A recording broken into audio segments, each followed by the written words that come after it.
My ex cheated, humiliated me, and said I'd never do better. Now I'm telling how I lost everything, leveled up, and ended up with a real model who loved me first. Hey Reddit! I've been wanting to get this off my chest for a while now. So I was scrolling through here the other day and saw this post about some dude whose girlfriend was straight up cheating on him and didn't even care. Like she was totally honest about it. As if cheating was no big deal. It made me think about my own ex and all the crap I went through, so I figured I'd share my story too. This happened about 2 years ago. I met my ex, let's call her Mia, through one of those dating apps. Not the hookup ones, but one where people supposedly want actual relationships. I was 33, male, she was 30. We matched, started chatting, and man, we just clicked right away. It's hard to explain, but we just got each other, you know? Same sense of humor, same interests, could talk for hours without getting bored. After a few weeks of texting and calls, I finally asked her out on a real date. Not going to lie, I was nervous because she was gorgeous, like head-turning beautiful. I'm not saying I'm ugly or anything, I think I'm decent looking, but she was in a different league for sure. I remember thinking I probably wouldn't look for anything serious with her because, well, super hot girls usually have tons of options. I didn't want to get hurt. She showed up to our first date at this cool taco place downtown, and holy crap guys, pictures didn't do her justice. She had this long dark hair, perfect skin, and was wearing this simple black dress that looked like it was made for her. I thought I was going to make a fool of myself, but somehow I managed to act normal. The date was awesome. It just confirmed everything I felt during our online conversations. We started seeing each other more often, and things got official pretty quickly. Like within a month we were exclusive. I kept waiting for the other shoe to drop, but she seemed genuinely into me. One thing that was always in the back of my mind was how much attention she got from other guys. She'd tell me about it sometimes. Even when we were together, dudes would hit on her right in front of me, or she'd get messages from random guys on social media.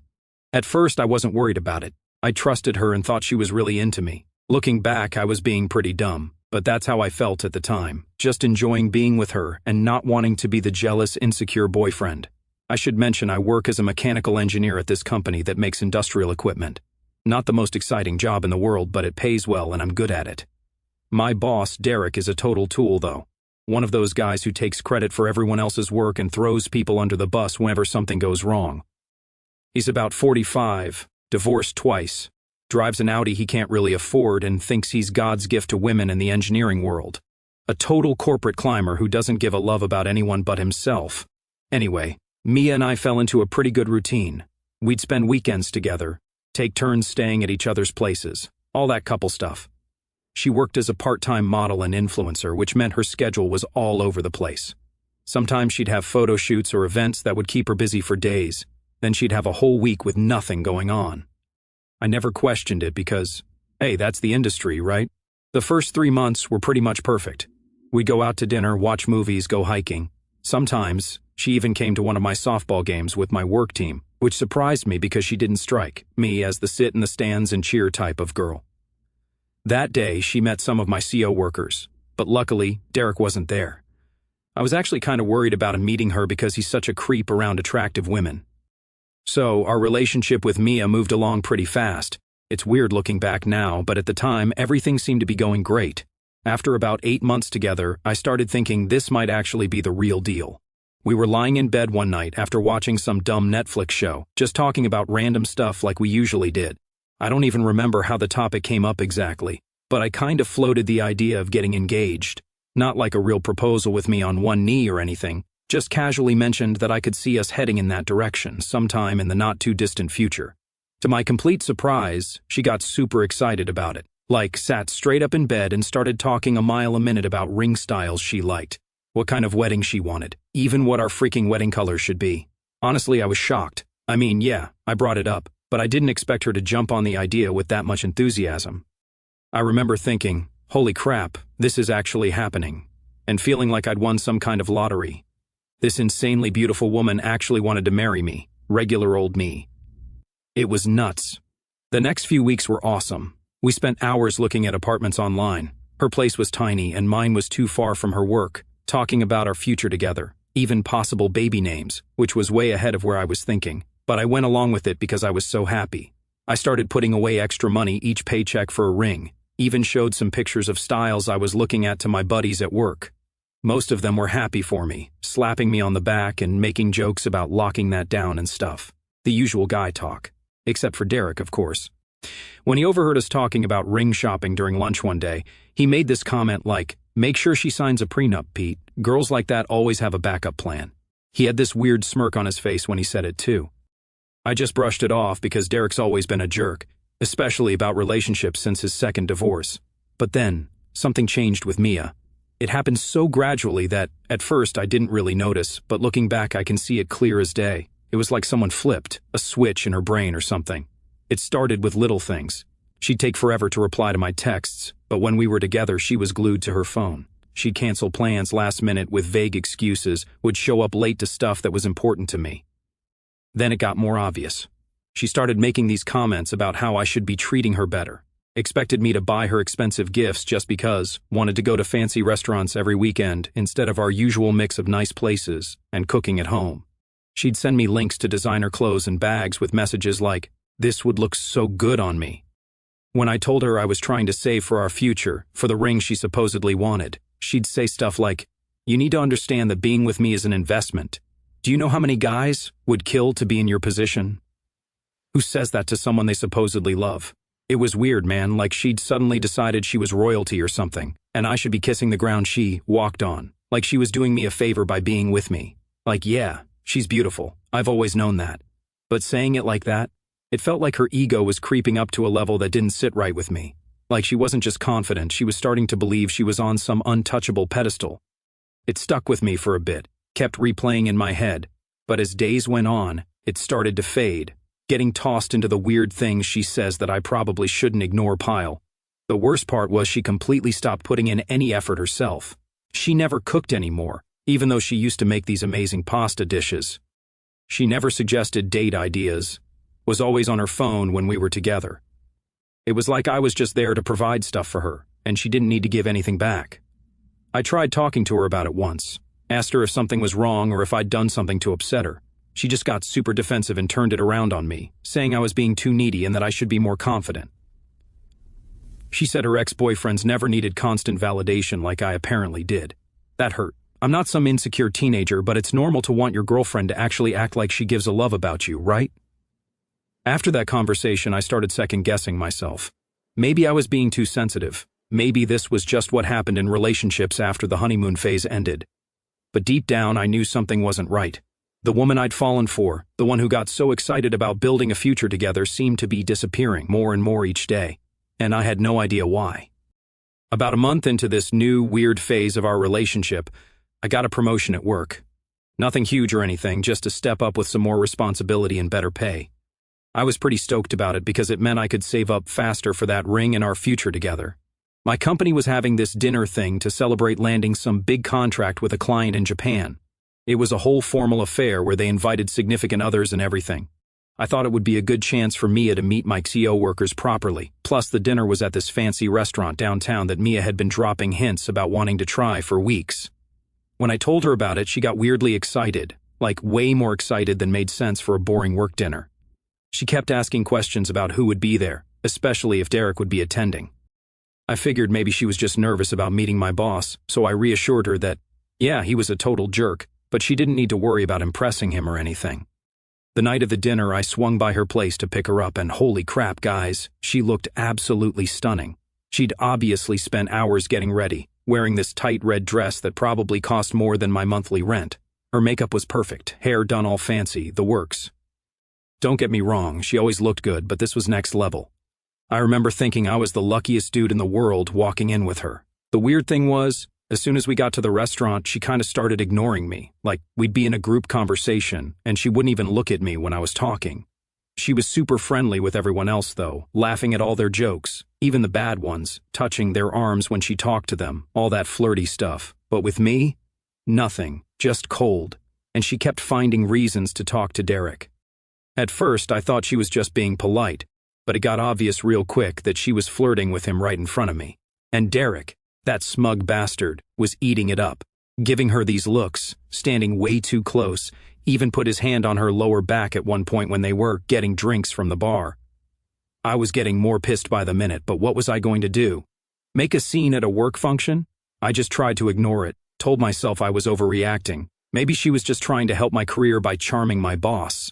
That's what I kept telling myself anyway. The drive home was tense. She spent the whole time talking about how impressive Derek was, how successful he seemed, how he had such presence. It made me want to puke. She kept bringing up stuff he told her about his vacation home in Florida and his investment portfolio, like they'd apparently had this whole detailed conversation while I was stuck talking to Dave from accounting about tax write-offs.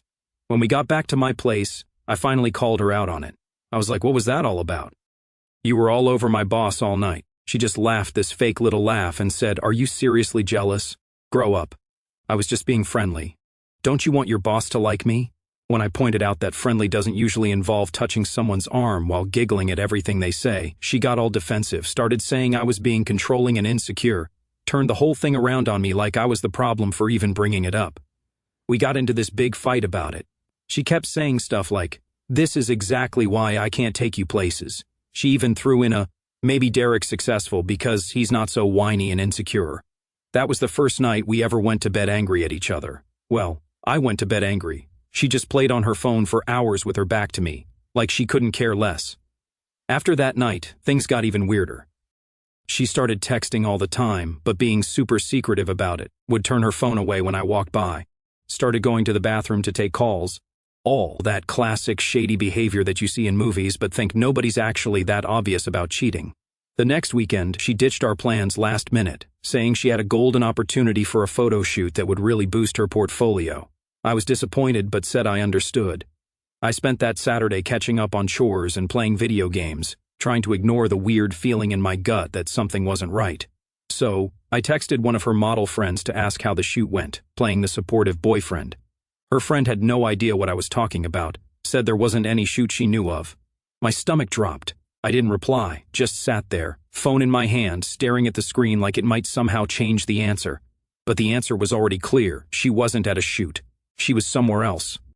When she came back home, I just acted normal, like I wasn't sitting on the knowledge that she had flat out lied to me.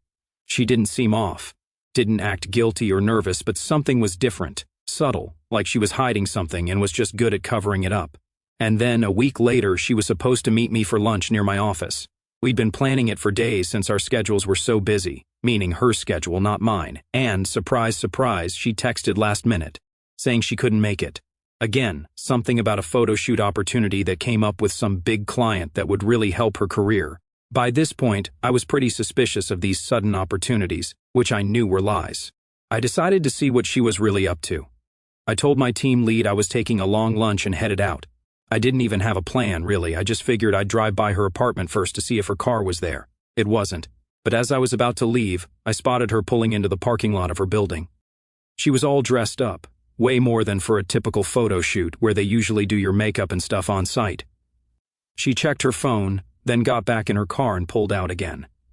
I followed her. I know that sounds stalkerish, but what would you do? I kept a few cars between us, feeling like some kind of amateur detective in a bad movie. She drove to this fancy hotel downtown, about a block from my office, parked in the visitor lot and went inside. I parked across the street and just sat there for a while, not sure what to do next. Part of me wanted to go in there and confront her, but what if it was some work thing? Maybe she was meeting a client or something. After about 20 minutes of me sitting there like an idiot, I noticed Derek's Audi pull into the hotel lot. The only reason I recognized it was because of his stupid vanity plate that says Bossman. I swear, guys like that are so freaking predictable. My stomach dropped. No way this was a coincidence. I got out of my car and crossed the street, not even sure what I was planning to do. I was just walking toward the hotel entrance when I stopped dead in my tracks. There they were, Derek and Mia, coming out of the hotel's main doors together, all over each other. He had his arm around her waist. She was laughing at something he said. Then they kissed, right there on the sidewalk. Not like a quick peck either, but a full-on makeout session, like they were teenagers or something. I ducked behind a parked van so they wouldn't see me. My heart was pounding so hard I thought I might throw up right there. I couldn't believe what I was seeing, but there it was, right in front of me. The woman I wanted to marry was cheating on me with my jackass boss. I watched them say goodbye. He handed her something that looked like cash, which she stuffed in her purse before getting into an Uber. Derek straightened his tie, put on his sunglasses, and strutted back toward the office. I literally couldn't move for like 5 minutes. My legs felt like they were made of cement. When I finally got it together, I texted my team lead, saying I was sick and needed to go home. No way I could face Derek that afternoon. No way I could focus on work. I just went home and sat in my empty apartment trying to figure out what the hell to do. I went through all the emotions you'd expect: shock, denial, sadness, anger. I couldn't believe she would do this to me, and with my boss, of all people. It felt like they'd both teamed up to humiliate me in the worst way possible. I looked back through her texts over the past few weeks and started noticing patterns. All those sudden cancellations and work emergencies lined up perfectly with days when Derek left the office early. All those times she was too tired to hang out matched with days I knew Derek had meetings out of the office. Then, I remembered something from the work dinner. I overheard Derek telling someone he was going to Japan next month to finalize the contract with our new client. Mia had mentioned just yesterday how she might have a modeling job in Tokyo around the same time. It was so obvious now.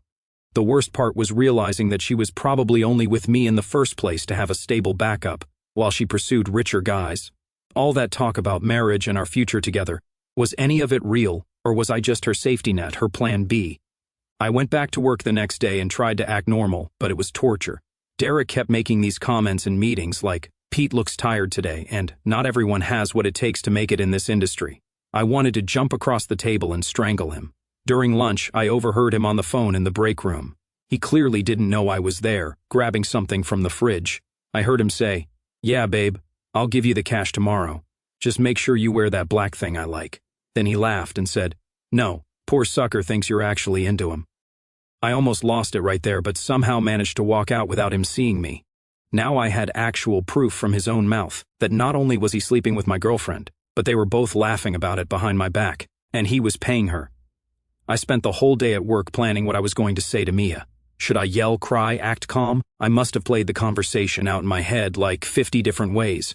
All I knew was I needed answers, and I needed to look her in the eye when she gave them to me. When I got home, I texted her, asking if she wanted to come over for dinner. Tried to sound normal, like everything was fine. She replied that she was super busy but could squeeze me in for a couple of hours later that night. The way she phrased it made my blood boil, like seeing her boyfriend was some kind of chore she had to check off her to-do list. She showed up around 8:30, looking kind of distracted, kept checking her phone every few minutes while I made us some pasta. I tried to act casual, asking about her day and stuff, but inside, I was like a pressure cooker about to explode. We ate dinner with her half paying attention to anything I said. She kept bringing up this amazing opportunity she might have coming up in Japan, not even trying to hide it anymore. I just nodded and let her talk, waiting for the right moment. After dinner, we moved to the couch to watch TV. She was scrolling through Instagram the whole time, barely even pretending to watch the show. That's when I just couldn't take it anymore. I grabbed the remote, turned off the TV, and turned to face her. "How long have you been sleeping with Derek?" I asked point blank. Her head snapped up from her phone, and the look on her face, I'll never forget it. First shock, then this flash of anger, then this weird, calculated look, like she was figuring out the best way to play this. "What are you talking about?" She tried, but her voice was all shaky. Her eyes wouldn't meet mine. "Don't lie to me," I said, surprised at how calm I sounded when I felt like I was breaking apart inside. "I saw you coming out of the hotel marquee with him last week. I heard him on the phone with you today. I know he's paying you." She stared at me for what felt like forever, then her whole demeanor changed. "Fine," she said, flipping her hair over her shoulder like we were discussing something as casual as the weather. "Yes, I've been seeing Derek, and yes, he gives me money sometimes. So what? He can afford to treat me better than you ever could." "So what?" I repeated, not believing what I was hearing. "So you've been cheating on me with my boss?" She rolled her eyes like I was being dramatic. "It's just business, babe. He pays for my time. I make him feel good. It doesn't have to change anything between us." I felt like I was in some kind of bizarre alternate reality. Was she seriously suggesting we just continue dating while she, what, prostituted herself to my boss? Are you serious right now? I was practically shouting. "You're basically admitting you're a—" She cut me off, her eyes narrowing. "I'm entrepreneurial. I'm taking advantage of what I've got. Most guys would understand that. Most guys would understand. Their girlfriends sleeping with other men for money." I couldn't believe what I was hearing. She shrugged, like we were discussing a minor disagreement about where to order takeout from. "Derek's not the only one. There's a few guys who appreciate what I bring to the table enough to pay for it." I felt like I'd been punched in the stomach, like physically sick. "So all that talk about getting engaged, our future together—" "Oh, please," she laughed, and it was the coldest sound I've ever heard. You're cute and you're stable, good boyfriend material. But let's be real, you should be grateful I even gave you the time of day. Do you know how many men would die to be in your shoes? Get the love out, I said quietly. Excuse me? Get out, I yelled, jumping to my feet. Get your stuff, and get the hell out of my apartment. She looked shocked, like she couldn't believe I was actually standing up for myself, like she expected me to just accept all this and be grateful for whatever scraps of attention she was willing to throw my way. You're making a huge mistake, she said, gathering her purse. You'll never find anyone like me again. Thank God for that, I said. I'd rather be alone than with a prostitute. She slammed the door on her way out. As soon as she was gone, I completely lost it. I punched a pillow so hard I think I sprained my wrist, then just collapsed on the floor and sat there for hours, trying to process what had just happened. The worst part wasn't even the cheating.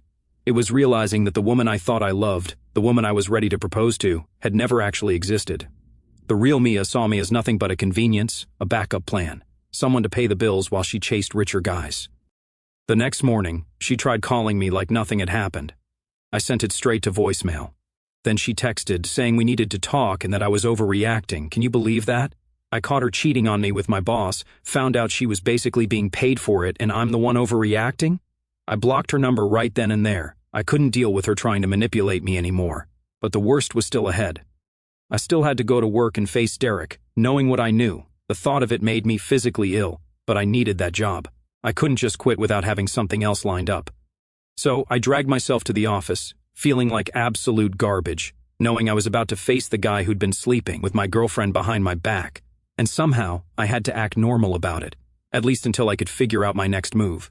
The next few weeks at work were a special kind of torture. Every time Derek walked by my desk, I wanted to jump up and knock his perfect teeth down his throat.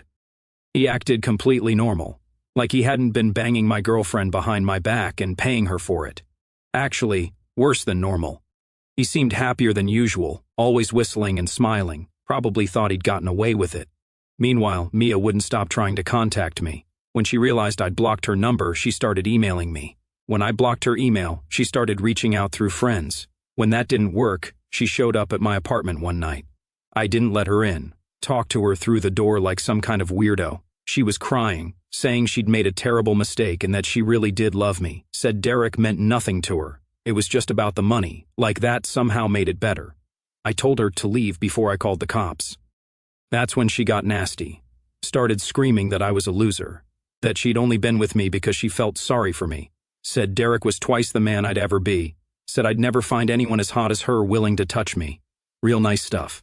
My neighbors definitely got an earful that night. After that lovely visit, I started looking for another job immediately. No way I could keep working under Derek knowing what I knew. I sent out resumes to like 20 different companies. It took about a month, but I finally got an offer from one of our competitors. Better pay, better benefits, and a boss who wasn't sleeping with my ex. I put in my 2 weeks' notice the same day. Derek seemed genuinely shocked when I told him I was leaving. Had the nerve to ask why I'd want to leave when I had such a promising future at the company. I just said I'd found a better opportunity and left it at that. It wasn't worth it to get into it with him. My last week at the company, I was cleaning out my desk when I overheard Derek talking to some of the other managers in the conference room. The door was cracked open, and I heard him bragging about his hot model girlfriend and how she was expensive, but worth every penny, said she was coming with him to Japan next month. It took everything in me not to walk in there and expose him in front of everyone, but I kept it together, finished packing my stuff, and left that toxic place behind for good. Fast forward about 3 months. My new job was going great, better work environment, cooler projects, and people who actually seemed to respect each other. I was finally starting to feel like myself again, not constantly looking over my shoulder or questioning my own worth. Then came my 15-year high school reunion. I wasn't sure if I wanted to go. Social events weren't really my thing, even before all the Mia drama, but some old friends from the baseball team convinced me it would be fun. While I was there, catching up with people and honestly having a decent time, I ran into this girl, Sophie's best friend. Sophie had been in my high school class. Tall, stunning, definitely the prettiest girl in our year. We were friendly back then, but never close. She was more of the artsy type, always sketching in notebooks, while I was just a regular sports and video games kind of guy. After high school, Sophie became a legitimate professional model, like the real deal, not whatever Mia pretended to be. I'd seen Sophie in actual magazines and commercials for big brands. Meanwhile, her best friend Jen had stayed local and become a kindergarten teacher. Jen and I got to talking about old times, and she kept giving me this weird smile, like she knew something I didn't. When I mentioned Sophie, wondering where she was now, Jen's smile got even bigger. "I know she's going to kill me for telling you this," Jen said, leaning in close like she was sharing some huge secret. "But Sophie had the biggest crush on you in high school, like massive. She used to doodle your name in her sketchbooks." I just laughed. I mean, come on. Sophie, the girl who went on to be in actual Vogue spreads, have a crush on regular old me? It seemed completely ridiculous. Even in high school, when I was the backup pitcher on a mediocre baseball team, Sophie was winning art contests and being scouted by modeling agencies. "I don't think Sophie even remembered me," I told Jen, but she insisted. "She literally asked me to check if you were at the reunion since she couldn't make it," Jen said. "She's in Europe for work, doing some campaign for a luxury brand in Brussels. She specifically asked about you, wanted to know if you were still as cute as you were in calculus class." I spent the rest of the night thinking about what Jen had said. It was so unexpected.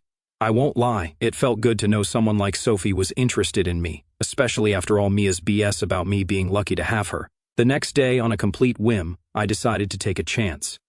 I found Sophie on Instagram and sent her a message, just something casual, saying it was great to hear about her success, that Jen had mentioned we'd missed her at the reunion, and that it would be cool to catch up sometime. Then I waited, and waited. 5 days went by with nothing. I'd pretty much forgotten about it, figured she was busy with her actual successful modeling career, when suddenly she replied. Her message was super enthusiastic, with lots of exclamation points and emojis. She seemed genuinely excited to hear from me. We started messaging back and forth, catching up on the past decade plus of our lives, talked about high school, what we'd been doing since then, our jobs, families, everything. After a few days of constant messaging, Sophie suggested we switch to video calls. Said typing was getting tedious. That first video call was surreal. There I was, talking face to face with this woman whose face had been on billboards, and she was laughing at my dumb jokes like we were back in high school. She was so down to earth, so genuine, nothing like Mia's calculated manipulation. The more we talked, the more I realized what a real connection felt like. She asked questions about my engineering job and actually listened to the answers, never made me feel like I wasn't good enough, was open about her own insecurities and struggles in the modeling industry. After a few weeks of talking almost daily, it started to feel like we were dating, even though we were separated by an ocean. I decided to just put it out there and asked, "What exactly are we doing here?" She smiled that incredible smile of hers and said, "I'd like to think we're building something special. I've always regretted not telling you how I felt in high school." That was all I needed to hear. I asked if she wanted to make it official, and she said yes, immediately. I was dating an actual legitimate model who liked me for me, not for what I could provide or as a backup plan. When she suggested I visit her in Brussels while she finished her campaign, I didn't hesitate. I used some of my signing bonus from the new job to book a flight. Best decision I ever made. The trip was amazing. Sophie introduced me to everyone on her team, proudly calling me her boyfriend. She was so professional on set but would wink at me between shots. Nothing fake about her success. She worked her a-hole off, and everyone respected her for it. I took tons of pictures during her photo shoot and posted some on my Instagram close friend story, completely forgetting that Mia was still on that list. I hardly ever used Instagram, so I hadn't thought to block her there. Just a few hours later I got a message from her. "Who's that? Why are you playing groupie?" With a laughing emoji. I calmly replied, "That's my girlfriend, nothing else." She didn't respond right away. I could see the typing indicator appear and disappear for like 10 minutes, like she was writing and rewriting her response. Finally, she just sent, "Sure." That's when I decided to twist the knife a little. I wrote back, "If you thought you were out of my league, then Sophie is out of this world. How's Derek doing? Still making you earn those designer bags the hard way?" I knew it would hurt. She read the message, but didn't respond. Then I blocked her on Instagram too. It felt pretty damn good. But she came crawling back, literally. One evening, months after blocking her everywhere, I got a knock on my door. I opened it, and there she was, standing in my hallway like some sad rom-com reject. "Hey," she said, voice all soft and pitiful. I just stared. "Can I come in?" She tried again, shifting her weight like standing there was exhausting. "No." She swallowed hard, clearly not expecting that. "Pete, I made a mistake, okay? I see that now, I was stupid." I folded my arms, unimpressed. "Yeah? About which part? The cheating, the lying, the part where you treated me like a walking ATM?" Her eyes welled up, but I wasn't buying the act. "You were the only guy who actually wanted something real with me. Do you know what it's been like out there?" Every guy I date just... She hesitated, trying to make herself sound tragic, uses me. No one actually cares about me the way you did. You saw me for who I really am. I let out a short laugh. Yeah, and that's exactly why I walked away. She sniffled. Please, Pete, just give me another chance. I swear I've changed. I miss us. You miss being treated like a human instead of a transaction, I corrected. But that's not my problem anymore. She took a shaky breath, probably expecting me to cave. When I didn't, she tried to act like she still had some upper hand. So, what, you're really happy with her? You think she's better than me? I let out a short laugh. You already saw the answer to that, didn't you? That's why you're here. Her eyes flickered with something. Jealousy, regret, maybe both. You had your shot, I continued, stepping back into the doorway, and you blew it. Now, if you'll excuse me, I've got a FaceTime date with an actual model who sees my worth without a price tag attached. Mia opened her mouth, like she wanted to say something. Maybe one last desperate attempt, but I didn't stick around to hear it. I shut the door in her face, locked it, and didn't look back. About a week later, I found out through a former coworker that Derek got fired for sexual harassment. Apparently, he tried his cash for company arrangement with the wrong woman. Couldn't have happened to a nicer guy. Sophie and I have been dating happily since that trip to Brussels, and I'm not going to lie. I'm thinking about proposing before the end of the year, and this time, it's with a woman who actually deserves it, someone who sees my value and doesn't make me feel lucky just to be with her. Sometimes the people who think they're better than everyone else are the ones who end up alone, and sometimes the guy who gets treated like love finally catches a break. So, that's my story, Reddit. It still feels weird typing it all out, but also kind of therapeutic. Thanks for reading my novel-length post. If you're dealing with someone like Mia, just know there are better people out there who will appreciate you for who you are, not what you can give them.